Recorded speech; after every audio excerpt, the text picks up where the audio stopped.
दोस्तों नमस्कार, मैं जगन्नाथ गौतम सियासत हिंदुस्तान यूट्यूब मंच पर आपका स्वागत है। दोस्तों, आज जो मैं आपके बीच मुद्दा रखने जा रहा हूं, एक अनोखा मुद्दा आप उसे कह सकते हैं और हो सकता है कि हमारे कई मित्र या दर्शक इस बारे में कभी उन्होंने कोई खबर ना सुनी हो या उन्हें इसके बारे में कभी पता ना चला हो। दोस्तों, मुद्दा है, आपने सुन रखा है कि जो सीमाएं होती हैं वो दो देशों के बीच में होती हैं। जैसे कि आपको मालूम है, भारत पाकिस्तान के बीच जो सीमा है और उधर से आतंकवादी या अवैध रूप से विदेशी भारत की सीमा में प्रवेश ना कर सकें, इसलिए बाड़ लगाई जाती है, पिलर लगाई जाती हैं, सीमाएं, देशों की सीमाएं निर्धारित की जाती हैं। न केवल पाकिस्तान पश्चिमी सीमा पर पाकिस्तान के साथ, बल्कि पूर्वी सीमा में बांग्लादेश की सीमा को निर्धारित करने के लिए भी कांटे की बाड़ लगाई जा रही है, मजबूत सीमा निर्धारित की जा रही है, जिससे अवैध बांग्लादेश प्रवासी हमारे देश में प्रवेश ना कर सकें। लेकिन दोस्तों, जब ये बाड़ देश के राज्यों के बीच में लगने लगे सीमा निर्धारण करने के लिए, तो आपको कैसा लगेगा? यानी दो देशों के बीच में तो सीमा निर्धारण और पिलर लगाना या बाड़ लगाना, कांटे की बाड़ लगाना समझ में आता है, लेकिन अब तो ऐसा हो रहा है कि देश के भीतर दो राज्यों की सीमाओं के निर्धारण करने के लिए भी बाड़ या पिलर लगाए जा रहे हैं। और ऐसा ही आदेश अभी दो राज्यों के बीच हुआ है, फैसला हुआ है कि हरियाणा और उत्तर प्रदेश की सीमा पर सीमेंट के पुख्ता पिलर लगाए जाएंगे, जिससे कि दोनों प्रदेशों की सीमा निर्धारित हो सके। दोस्तों, ये जो पिलर लगाए जाएंगे सीमा निर्धारित करने के लिए दोनों प्रदेशों की, ये यमुनानगर बागपत से लेकर दिल्ली, नोएडा और फरीदाबाद, पलवल, होडल तक ये लगाए जाएंगे।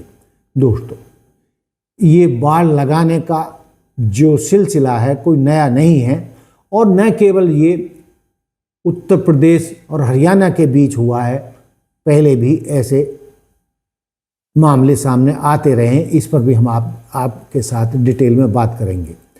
दोस्तों, हरियाणा और उत्तर प्रदेश की सीमा को निर्धारित करने के लिए दीक्षित अवार्ड तय किया गया था, कि जिससे यमुना नदी के बार बार धारा बदलने के कारण किसान अपनी ज़मीन को लेकर आपस में भिड़ते रहे हैं।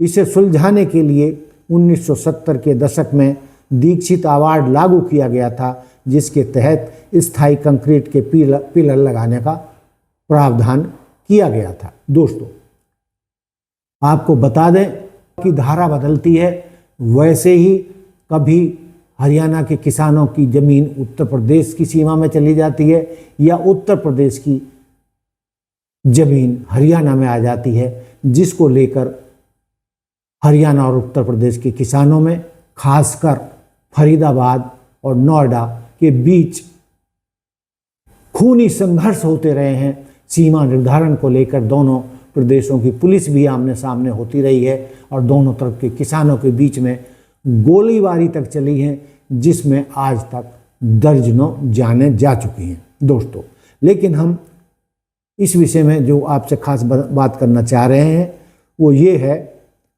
कि ये सीमा का निर्धारण दो राज्यों के बीच न केवल हरियाणा और उत्तर प्रदेश में, इसके अलावा अन्य प्रदेशों में भी ये सिस्टम लागू हो रहा है। असम और मेघालय, हाल के वर्षों में 2022-23 असम और मेघालय अपने दशकों पुराने सीमा विवाद को सुलझाने के लिए पिलर लगाने और सर्वे करने पर सहमति जताई है। वहाँ पर भी जल्द ही पिलर लगेंगे। कर्नाटक और महाराष्ट्र, दोस्तों, कर्नाटक और महाराष्ट्र बेलगाम विवाद को लेकर भी कई जगहों पर सीमांकन की मांग उठती रही है। वहाँ पर भी सीमा को लेकर दोनों राज्यों के बीच में तनातनी रही है, झगड़े हुए हैं, खूनी संघर्ष हुए हैं। इसीलिए अब सरकार इन खूनी संघर्षों को और विवादों को खत्म करने के लिए सीमा पर, दो राज्यों की सीमा पर बाड़ लगा रही है, यानी सीमेंट के कंक्रीट के पिलर लगाए जा रहे हैं, जिससे यमुना इधर जाए या उधर जाए किसानों की जमीन का निर्धारण निश्चित हो जाएगा। और इस सीमा को लेकर, खेतों की ज़मीन को लेकर या बहाव के कारण जो बदलाव आता था, अब वो नहीं होगा। दोस्तों, जब यमुना नदी अपना रास्ता बदलती है तो एक राज्य की ज़मीन दूसरे राज्य की तरफ चली जाती है। इसे रेतीली ज़मीन का झगड़ा कहा जाता है। पिछले दशकों में सोनीपत और बागपत के बीच और फरीदाबाद व ग्रेटर नोएडा के किसानों के बीच गोलाबारी और लाठीचार्ज की कई घटनाएं हुई हैं, जिनमें दर्जनों किसानों ने अपनी जान गंवाई है। दोस्तों, प्रशासनिक पेज, अक्सर एक ही ज़मीन के दो राज्यों के कागजात बन जाते हैं, जिससे कानूनी और ज़मीनी जंग शुरू हो जाती है। दोस्तों, ये जैसा कि मैंने बताया कि ये इसके चलते जो सीमा जो बदलती है नदियों के बहाव के कारण, उसके चलते सीमाएं भी बदल जाती हैं और कागजों में जमीन कागजों में भी उनका जो कानूनी स्तर है वो भी बदल जाता है, जिससे ये लड़ाई अदालतों के बीच भी चली जाती है और उसका निर्धारण 1970 से आज तक नहीं हुआ। अब चलो देर आए दुरुस्त आए, अब जो है पिलर लगाए जा रहे हैं और अब माना जा रहा है कि उत्तर प्रदेश और हरियाणा के बीच, किसानों के बीच अब खूनी संघर्ष नहीं होगा, ना ही दोनों राज्यों की पुलिस आमने सामने होंगी, ना गोलीबारी होगी। मैं ये समझता हूँ कि ये सरकार का एक बेहतरीन फैसला है, जिससे दो राज्यों की जो दुश्मनी थी वो ख़त्म हो जाएगी।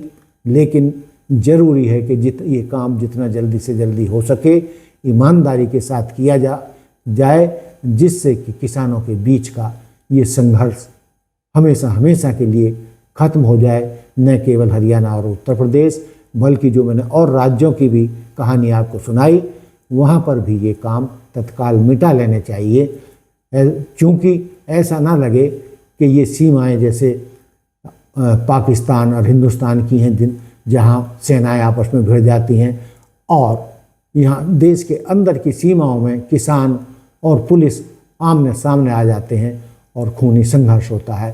तो दोस्तों, मेरा मानना है और मैं इस मुद्दे पर सरकार को भी साधुवाद दूंगा। बेशक कई दशकों के बाद ये बेहतरीन फैसला लिया गया है और आने वाले समय में इन विवादों का पूरी तरह समाधान हो जाएगा, समाप्ति हो जाएगी। तो दोस्तों, ये था हमारा आज का मुद्दा। देखते रहिए सियासत हिंदुस्तान। जय हिंद, जय भारत, जय संविधान। नमस्कार।